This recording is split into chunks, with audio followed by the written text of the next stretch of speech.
श्री मंजीत धर्मपाल चौधरी। माननीय अध्यक्ष महोदय, मेरे विधानसभा क्षेत्र मुंडावर उपखंड मुख्यालय पर वर्ष 2018 में राजकीय महाविद्यालय अस्थायी भवन में संचालित है। राजकीय महाविद्यालय की स्वीकृति पूर्व सरकार के समय मेरे पिता स्वर्गीय श्री धर्मपाल चौधरी तत्कालीन विधायक द्वारा करवाई गई थी। उन्हीं के प्रयासों से अली बख्श पनोरमा के पास लगभग 8 बीघा भूमि आवंटित की जा चुकी थी तथा वर्तमान सरकार में मेरे प्रयासों से राशि आवंटित हो चुकी है, किंतु सरकार की गलत मंशा के कारण उक्त कॉलेज को बाहर ले जाना चाहते हैं।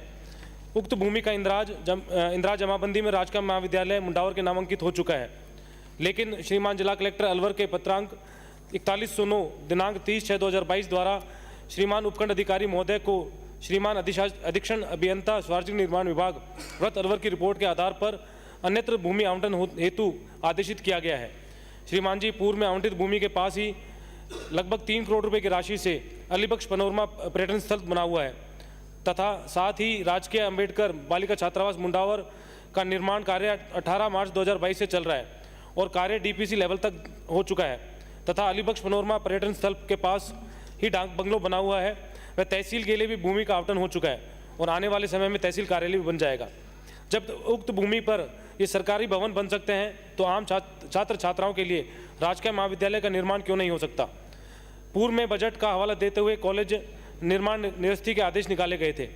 इस जगह पर कॉलेज भवन निर्माण सहजता से हो सकता है तथा क्षेत्र के छात्र छात्राओं को अध्ययन हेतु उपखंड स्तर पर आने जाने में सुविधाजनक है तथा सामाजिक दृष्टि से उपयुक्त भी है।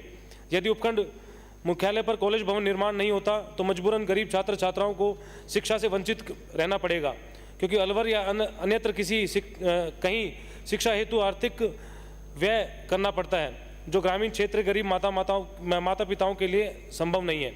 अतः श्रीमान जी आवंटित भूमि को लेकर महाविद्यालय प्राचार्य व अधीक्षण अभियंता सार्वजनिक निर्माण विभाग की रिपोर्ट तथ्यहीन है, जो गरीब छात्र छात्राओं के हितों को पर कुठारघात है।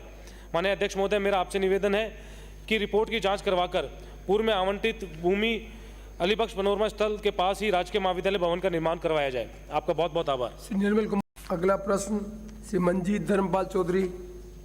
क्या 510। माननीय अध्यक्ष महोदय, खंड 1 the Rajasthan state cooperative bank limited शीर्ष बैंक से प्राप्त सूचना अनुसार राज्य में 13 केंद्रीय सहकारी बैंकों की 1117 ग्राम सेवा सहकारी समितियों के 1483 कर्मियों को समय पर वेतन नहीं मिल रहा है। विवरण परिशिष्ट 1 पर संलग्न है। खंड 2 राज्य सरकार द्वारा समय समय पर ऋण का चुकारा करने वाले कृषकों को ऋण के पेटे 4% ब्याज अनुदान राशि सीधे ही केंद्रीय सहकारी बैंकों के खातों में दी जाती है। राज्य सरकार की ब्याज मुक्त फसली ऋण योजना अंतर्गत उक्त ब्याज अनुदान राशि में से केंद्रीय सहकारी बैंकों द्वारा 2% ब्याज अनुदान राशि संबंधित ग्राम सेवा सहकारी समितियों के बचत खाते में जमा करा दी जाती है। केंद्रीय सहकारी बैंकों द्वारा वर्ष 2018-19, 2019-20, 2020-21 में ग्राम सेवा सहकारी समितियों खातों में 2% ब्याज राशि अनुदान पेटे जमा करा दी गई है। बैंकवार विवरण परिशिष्ट 2 पर संलग्न है। माननीय अध्यक्ष महोदय, मेरा मूल प्रश्न था कि प्रदेश में कितनी सहकारी समितियों में कितने कार्मिकों को वेतन नहीं मिला। माननीय मंत्री महोदय ने जवाब दिया संख्या का, ये नहीं बताया उन्हें वेतन कब से और क्यों नहीं मिला, और क्या जिन अधिकारियों की वजह से इन्हें वेतन नहीं मिला उनके खिलाफ क्या सरकार एक्शन लेने का विचार रखती है क्या। अनुदान की राशि जो 2% दी जाती है वो सहकारी समितियों को पेटे दी जाती है। उसमें यह इंगित नहीं किया जाता कि ये 2% की जो राशि अनुदान की दी जा रही है वो वेतन पेटे दी जा रही है। समितियों को मजबूत करने के लिए दी जाती है। वो अपने आवश्यकता अनुसार उस राशि को खर्च करती है और बैंक का कोई ओवरड्यू है तो पहले वो बैंक अपना ओवरड्यू रोक लेता है और उसके बाद जो बचता है 2% में से वो उनमें दी जाती है। उसके अनुसार ये संख्या दी गई है। जो व्यवस्थापक है उनकी वेतन देने का काम कानून के अनुसार जीएसएस का ही होता है, बोर्ड का होता है। नियुक्ति भी बोर्ड ही करता है उनकी, इसलिए उन्हीं को अपने संसाधन बढ़ा करके उनकी तनख्वाह देनी चाहिए।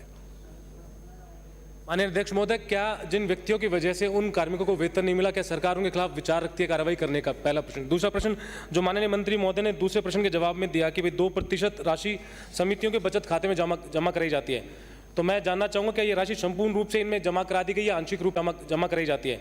तो मैं जानना चाहूँगा क्या ये राशि संपूर्ण रूप से इनमें जमा करा दी गई या आंशिक रूप से कराई गई है? और समितिवार सूचना अगर मंत्री दे पाए तो बिल्कुल दे। और इन समितियों का जो बकाया बचत राशि है, अगर वो पूर्ण रूप से जमा नहीं हुई है तो कब तक सरकार विचार रखती है पूर्ण रूप से देने का? 2% के अनुसार जितनी उनकी राशि बनती है पूर्ण राशि जमा करा दी गई है। कोई राशि 2% के हिसाब बाकी है नहीं है, समय पर जमा करा दी जाती है। अगला प्रश्न जोगेश्वर गर्ग। अगला प्रश्न श्री जक्सी राम।